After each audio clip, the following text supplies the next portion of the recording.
the video that Senator Dahm made earlier this week, telling us exactly what is going on at the state capitol when you don't fall in line with what leadership wants.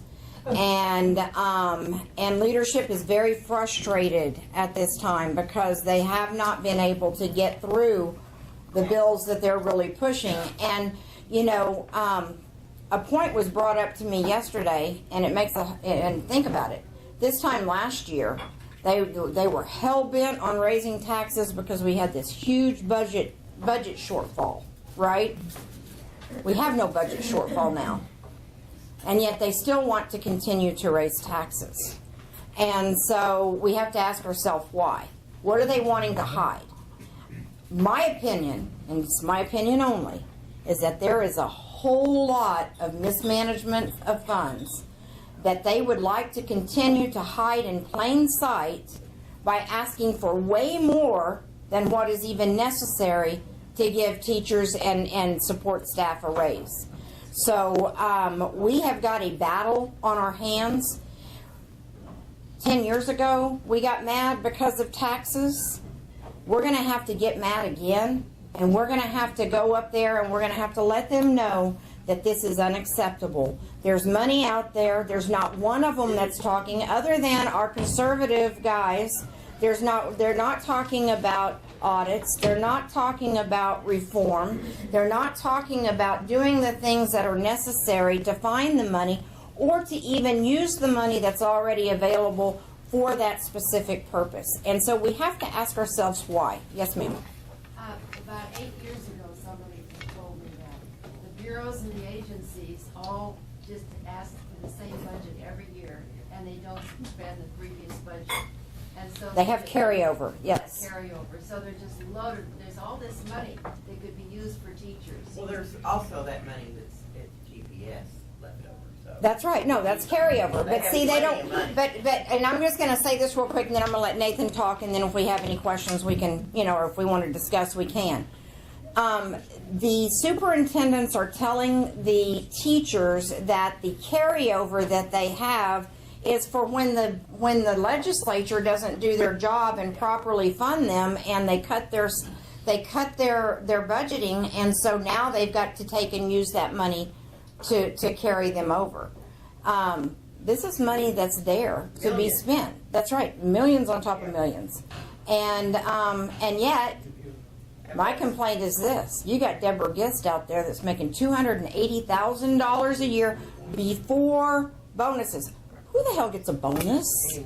I mean, but for failure. Do you get a bonus? No, I'm just wondering. My bonus is coming here. Because I thought, wait, maybe I need to just shut my mouth because maybe you get a bonus, But so she's out there, and what, in my opinion, what they are doing by shutting schools down is nothing short of holding the citizens and the students hostage.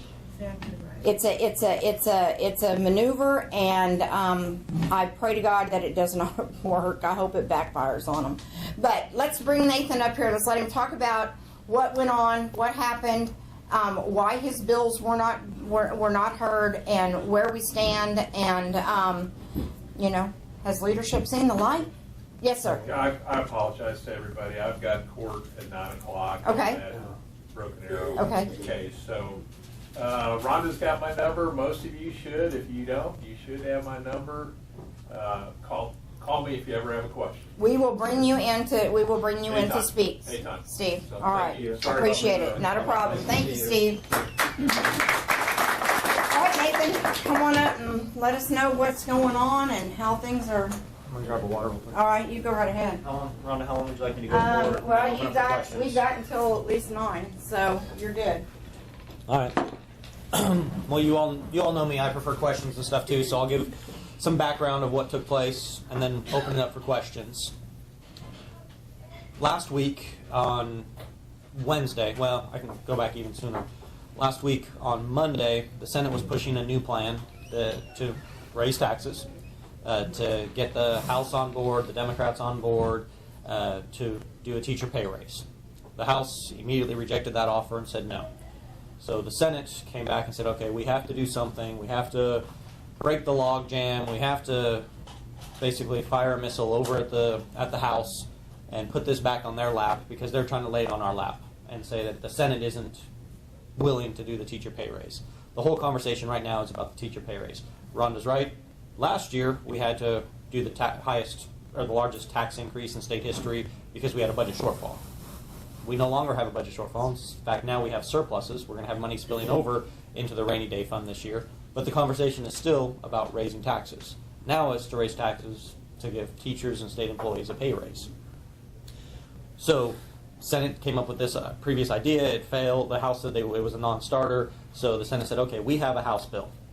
We can take the House bill. We can put another massive tax package in this House bill because all revenue raisers have to start on the House side, right? But the Constitution does say that the Senate can concur with amendments, as on other bills. So we can take a revenue-raising House bill, House measure, and we can put another revenue raiser amendment on it. So that's what the Senate decided to do.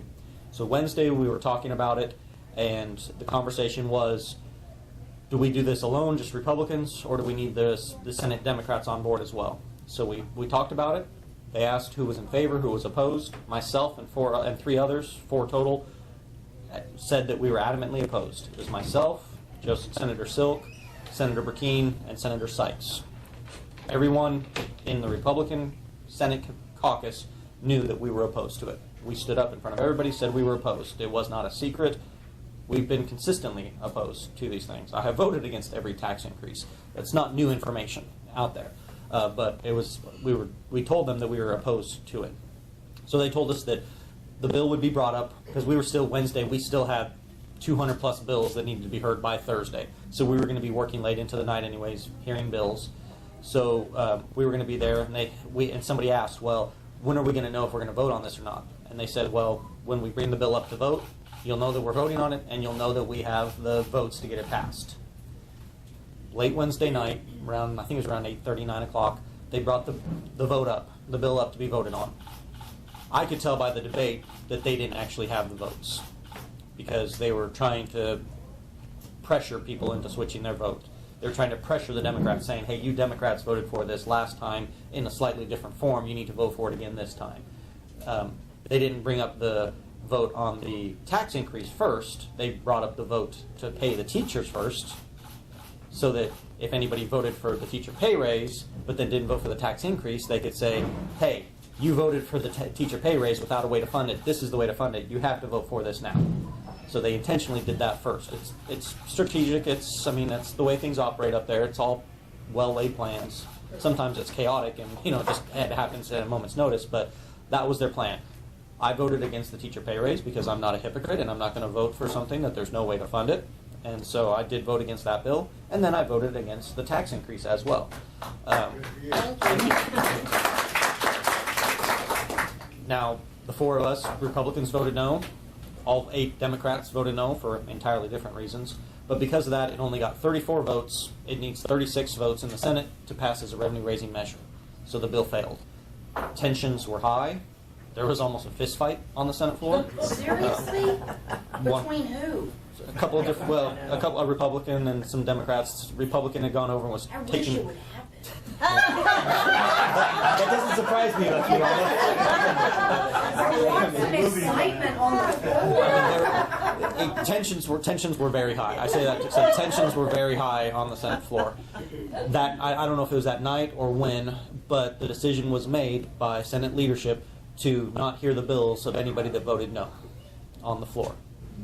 The next day, Thursday, because we still have 150 plus bills. I still had, at that point in time, I had 7 bills left to be heard. Now, I had seen kind of the writing on the wall well before this, and even on Tuesday, I had talked to some other senators about maybe taking on some of my bills that I felt might be in trouble, just because they had my name associated with them, because I knew people were upset with me for not just towing I can't say the party line, because raising taxes is not the Republican Party line. Right. They're not towing the leadership line, I guess. So people were upset with me. So I had started the process of trying to get some of my bills moved. Thursday morning, I did go in and I talked to the floor leader and the pro tem about it, and they told me yes, my bills were not going to be heard because I voted against the revenue raising bill. They confirmed that. They did also tell me that I would not be presiding officer, which that just means I'm up in the big chair running everything. I found out because there was members that were saying they were going to walk out and protest if I was presiding officer. My response was, okay, let them. But anyways, yeah. So that's kind of where a lot of things, that's how things happen. That's why our bills were not heard. Now, they did have one of Senator Floyd's bills that they had kept on the agenda. It was a bill that would allow state employees to give their leave time, whether it was vacation time, sick time, whatever, into a common pool, so that if other employees had exhausted all of theirs for serious illness or something, that they could draw from that. So basically allowing people, yeah, it's a good bill. So they did let that one. They had that one on the agenda. That was the only one that they originally had of the ones that of those 12 of us that voted no. That's the only one that they kept on the agenda. They didn't end up putting all of the Democrat minority leader, Senator Sparks. They ended up putting all of his bills back on the agenda, and they did end up hearing a couple of Burkeen's bills that he transferred over to somebody else. They heard one of Sykes' bills that he transferred over to somebody else, and they heard 3 of my bills that I transferred over to somebody else, even though I transferred more bills. So when they keep saying, well, all the bills that were transferred we heard, that's not true. They heard some of my bills that were transferred, one of which was a campus free speech bill protecting the First Amendment on campuses that actually failed on the Senate. Yeah, 12 people voted yes and 23 voted no. It's funny that we need a bill to do. It's sad that we need it, but we've all seen what's been going on college campuses across the country and disinviting speakers or protesting speakers. Or, in Michigan, there was some YAL students that a cop told them that they could, the campus police officer told them they could not be passing out constitutions on the college campus. That actually happened. That's a thing. It's sad that we have to do that. But anyway, so that bill failed. So last week, I think it was Tuesday night, I had a video that I put online explaining what had happened. That, this is what had gone down. It happened on Thursday, March 15th, which is the Ides of March. So I did draw a comparison to that, to the Roman Republic senators stabbing Julius Caesar in the back and assassinating him.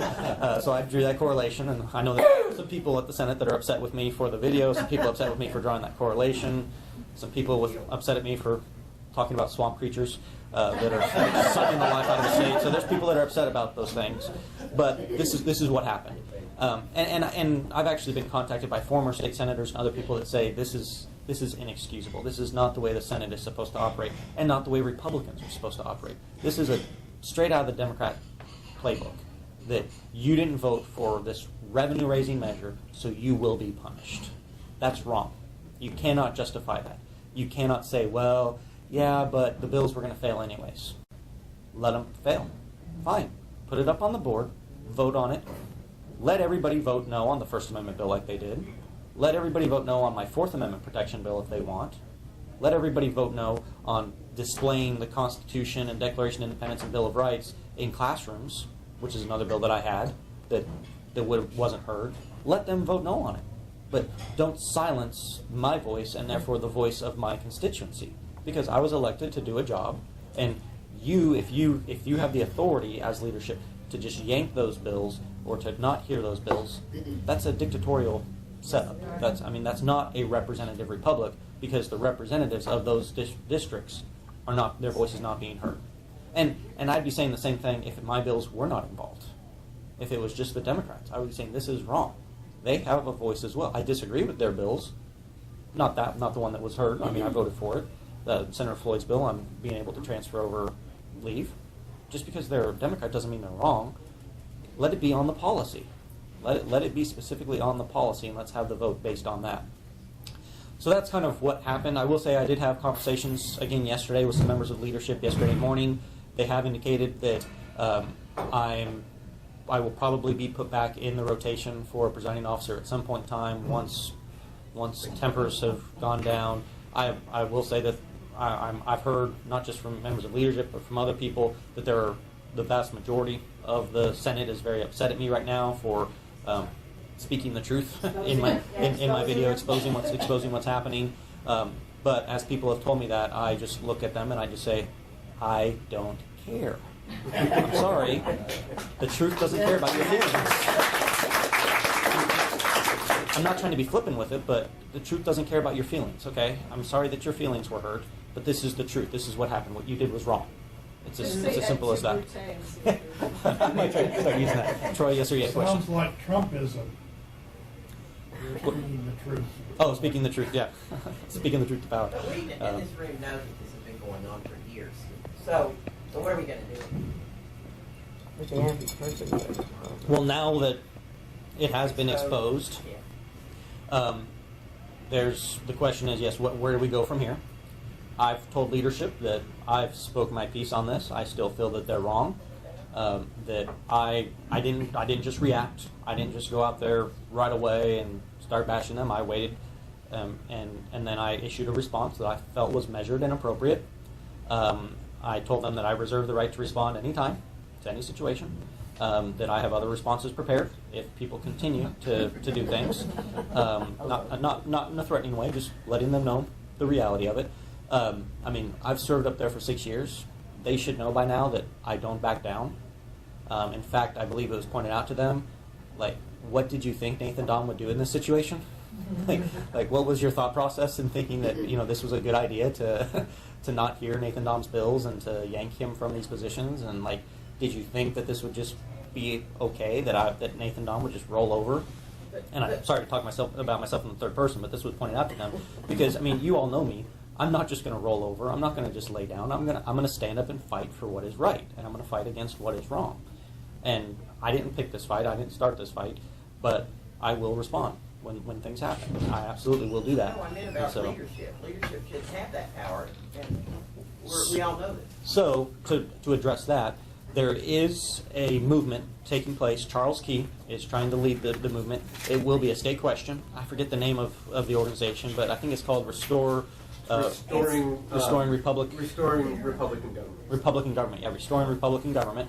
And what it would do, I don't know I forget the exact specifics because they've been working on it, but it would put in law a requirement that every member of the House and every member of the Senate be guaranteed one bill be voted on in committee and on the floor every year.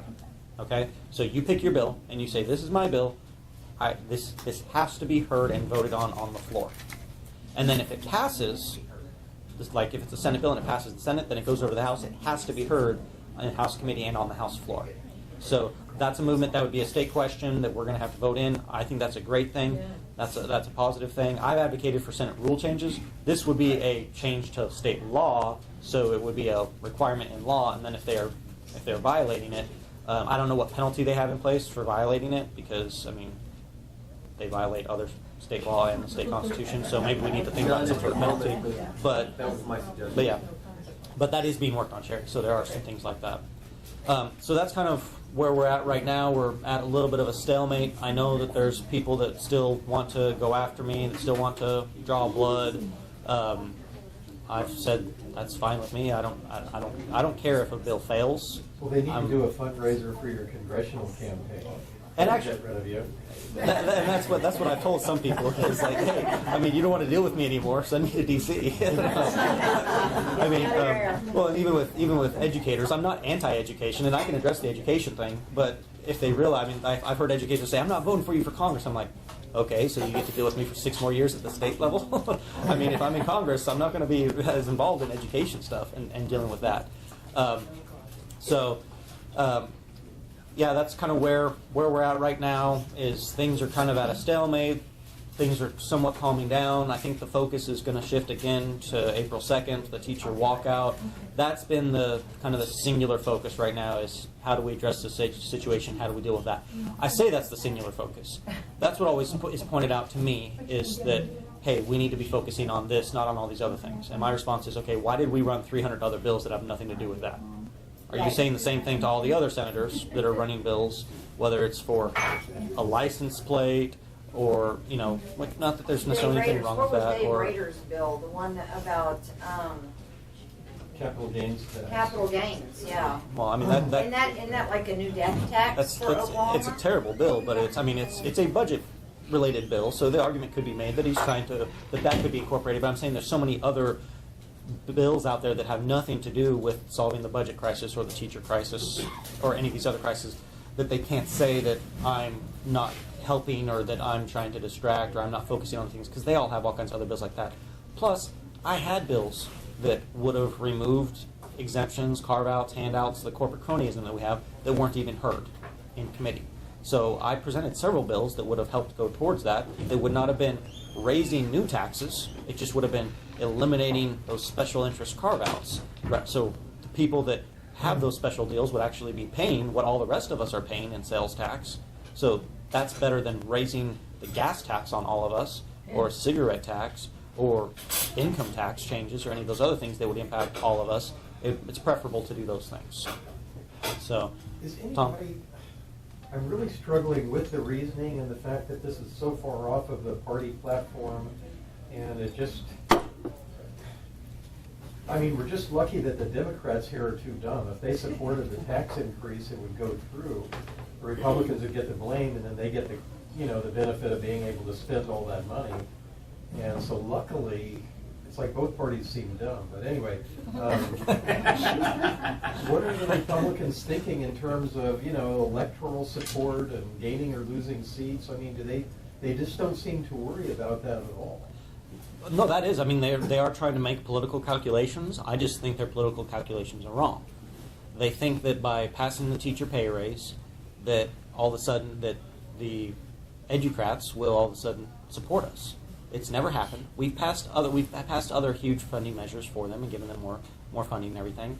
And the powers that be, the education establishment, the education industry, they're members of the OEA. They're union members. They're hardline Democrats. They're never going to vote for Republicans.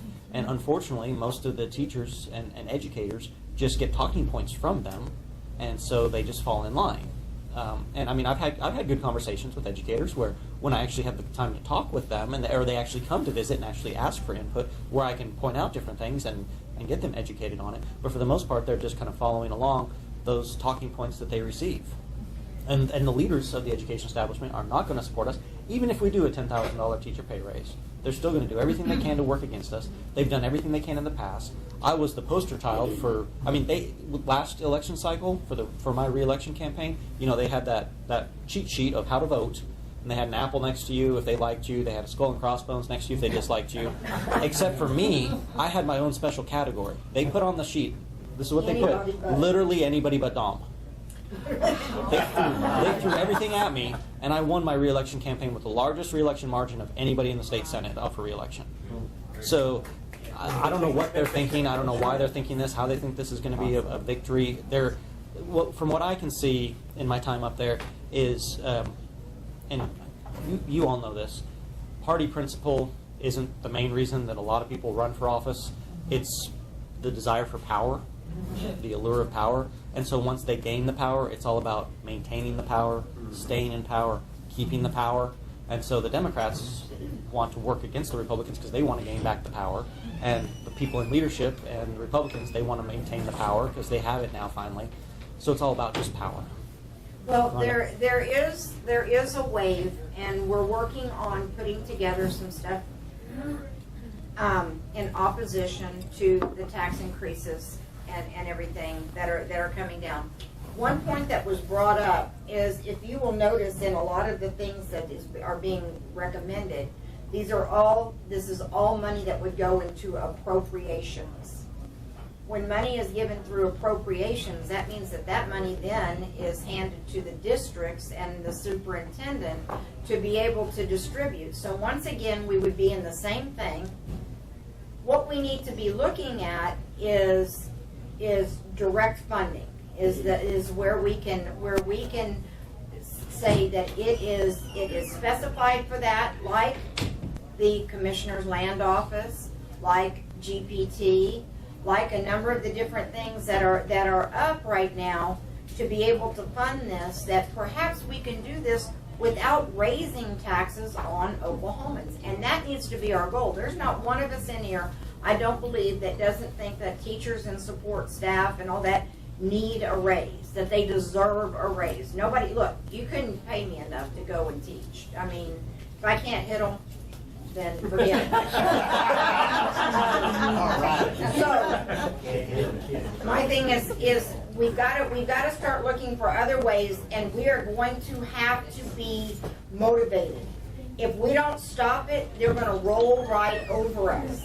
We have got to get that fire back in our belly that gets us motivated to go out and show up at the Capitol, because I can guarantee you they've been at the Capitol all this week, and they'll be in school next week, but then they're going to be back right up again when these schools that are shut down, these districts that are shut down, are no longer going.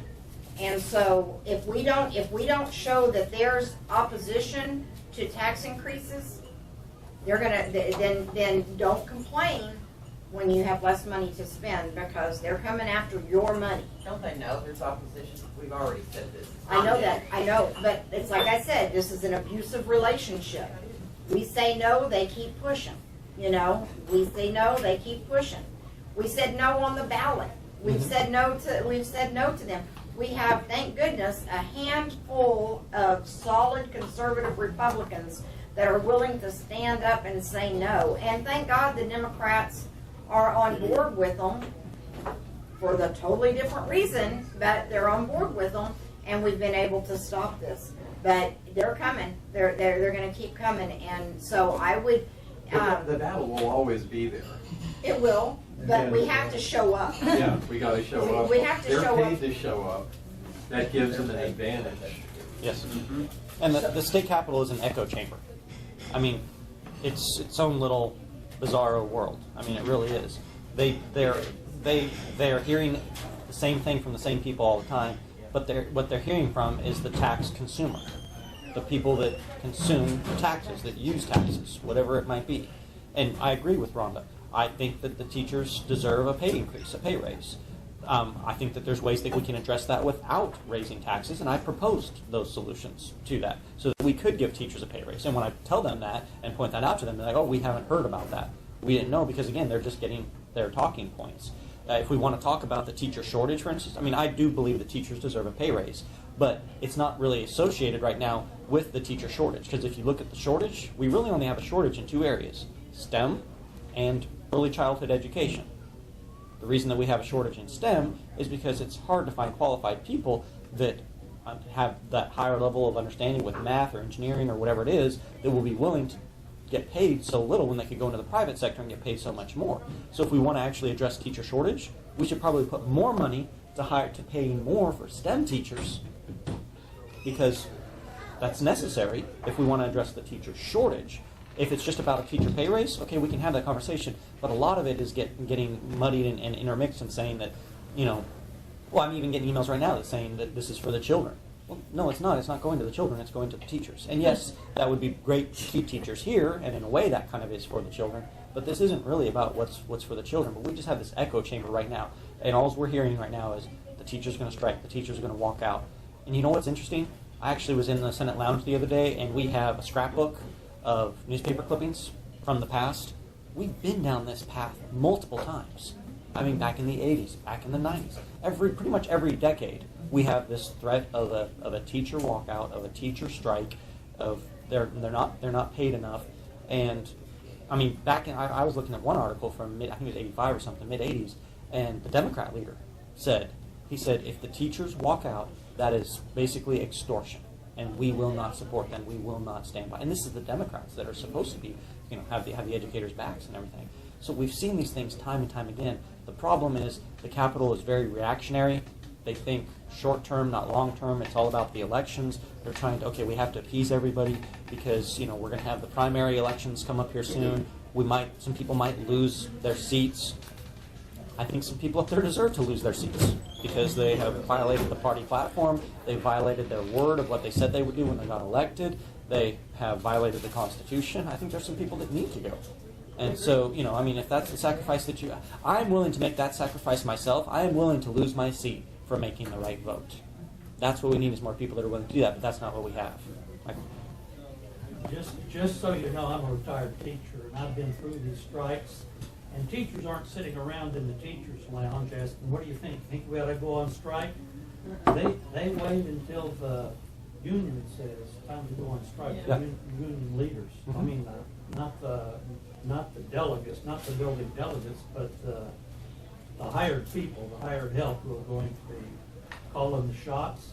And when they say it's time to go on strike, everyone, you may as well go on strike with them because the doors are gonna be locked. Yeah. And when the board says, don't worry about that state law that says you can't go on strike, we don't recognize that state law. Yeah, is there not Your- anything that we can do? Your law's gonna, or your job's gonna be protected. But it's the union leaders that you need to focus on.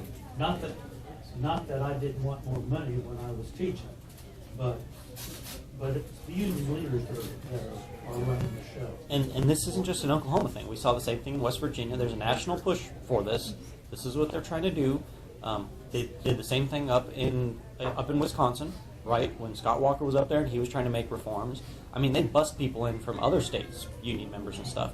And look at how great Wisconsin is doing now because of what Scott Walker did. And look at him getting reelected with high margins, even though they threw everything at him and stuff.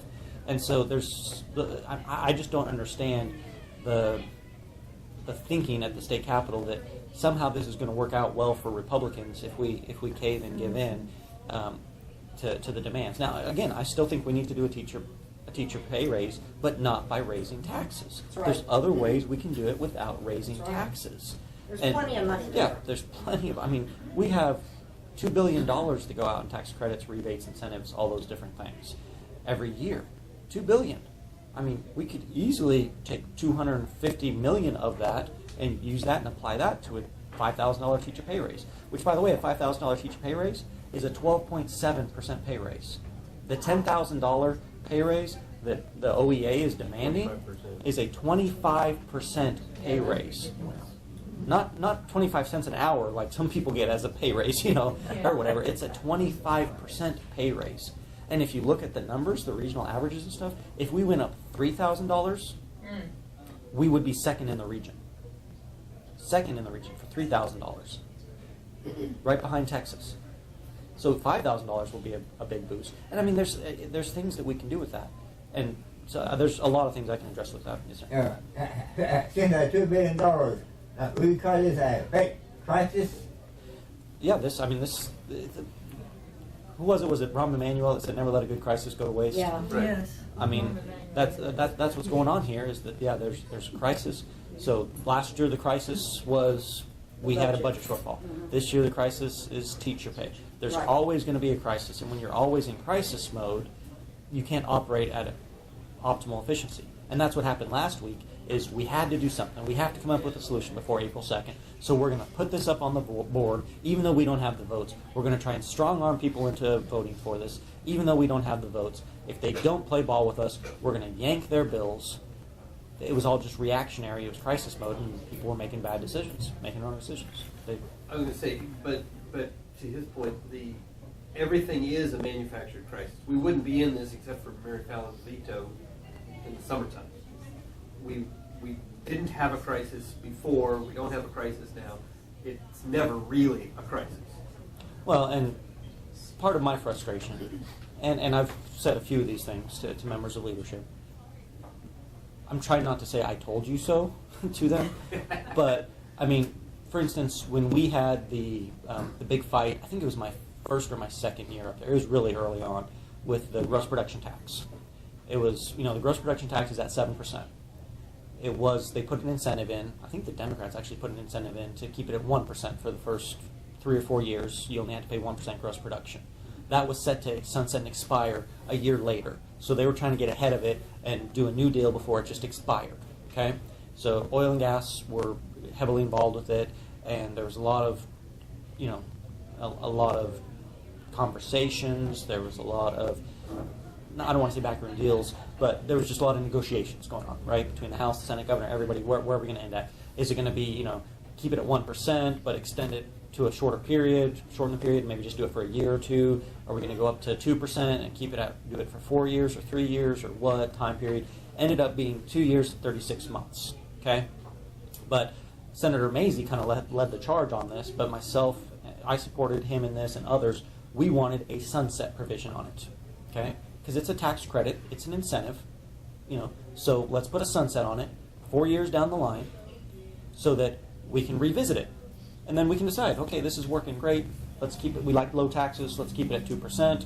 Or no, okay, this is too big of a handout, a special deal for just one industry that is being paid on the tax of all other taxpayers. Let's adjust it. Let's go through. Whatever the case might be, we wanted a sunset on it just so we can revisit it. I think we should have a sunset on everything. I mean, I think we should put sunsets on a lot of the agencies and say, okay, you need to come up and justify your very existence. And we do that with some of them. But so we wanted a sunset on it, right? No, it was ramrodded through. Actually, the vote was tied. Lieutenant Governor came in, voted for it, put it over the edge. I was brought into the pro tem's office, berated by the pro tem. I was brought into the floor leader's office, berated by the floor leader. Lieutenant Governor came in and berated me. Leadership came in, and not just me. I mean, it was all of several people that voted no. And they kept saying, "You do not vote against your caucus. You do not, vote against us. You stand with us, especially on these on procedural motions, on procedural things. You stand with us on all these things." Well, if we put a 4-year sunset on it, guess when that 4-year sunset would have expired? Last year. What have we been talking about for the last 2 years? GPT, GPT, GPT. Well, we can't raise GPT because it's a 75% vote, 3/6 vote, or 3/4 vote, 36 vote. But if we had a sunset on it and it had been structured that way instead of as a permanent tax rate, we could have had that conversation. And maybe it could have gone up to 4% or 5% or 4.5% or 3%, whatever the case might be. It would have happened. It could have happened. Right. It would have totally negated the Democrats' argument. It would have done all those things. But yeah, they were so short-sighted that it was all just in the moment, right there, right then. They weren't thinking long-term. And so I want to get up and say, I told you so. I try not to do that, but there's so many instances like that where they think so short-term, and they don't remember those things that happened in the past. I do. I have a long memory. I keep tabs on some of these things that have gone on. But there's things like that have happened that if they would have done the right thing back then, we wouldn't be where we are right now. I realize that we have to be pragmatic. This is the situation we're in. But we can't keep making the wrong decisions because then 4 years down the road, we're going to be in another bad situation because of making a wrong decision. We'll make another bad decision next year, 4 years after, 2 years, whatever the case might be. We're going to keep being put in a wrong position if we make wrong decisions. So that's been one of the frustrations up there is that there's so short-sightedness, all about crisis. How do we respond right now? We over time, Miranda? Well, go ahead, and then I know you've got a 9:30 appointment. That Yes, you've got. I I'm trying to got be that also. conscious of your time. I'll try to make this real brief. This is kind of changing directions a little bit. But there is a bill in the House that Dr. Mike Ritz has proposed that is making like 70-something 501c3 organizations tax exempt, so Okay. they don't have to pay sales tax. Mm-hmm. I volunteer with Oklahoma Blue Star Mothers Chapter 1 in Tulsa, and it specifically lists on there that we are not going to be included. In fact, he's not going to let it come out of committee. The committee chairman is not, Okay. because he felt like we couldn't be trusted to not use our tax exempt status as for personal purchases. Mm-hmm. So anyway, I just wanted to make you guys aware of that's going on. And the only way, now we specifically, out of 70-something organizations, we specifically have to file a tax refund every quarter in order to get our sales tax reimbursed. I think I heard something about this. This would have changed. Instead of having to file it quarterly, you could have filed it every year, like most of them do. Actually, annually. it's my understanding that we were going to be able to get the taxes exempted at the point of purchase. At point of purchase, which would be easier. Okay. Yeah, but now there I did hear a is- little bit about this. Yes. Rural hospitals, they only have to file once a year to get theirs That's what it was. reimbursed, but all the other organizations get theirs exempted. I personally am in favor of a sales tax. If we have to have taxes, I think that's the fairest because it's a consumption tax. If you don't purchase things, you don't pay the sales tax, right? I mean, that's much better than an income tax, which is immoral, basically saying that you have to work this much of your life to serve the government, or property taxes saying that, hey, if you don't pay us our extortion money, we're going to take your property. So I prefer a sales tax, but I do believe that nonprofit organizations and religious organizations should be tax exempt. So that's something I would be supportive of. I'll have to see the exact bill number to see if it passed out of the House or not. there could be something else, another bill that we could attach that as an amendment to if it's the same topic, if it's because we have the single subject rule. But I am somewhat aware with that, and I will keep tabs on that, and I'll try to reach out to Dr. Ritz on it. I will. Well, I have the email that was notifying me about it, so Okay. I'll forward that to you. Thank you. Michael, real quick.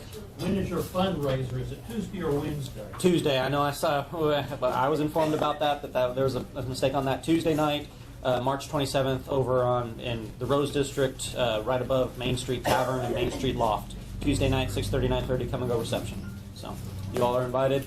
Thank you for any support. Lois, did Thank you have one question? Yes, ma'am. Yeah, this lady Melissa Abdo, she was the plaintiff against the special needs scholarship parent.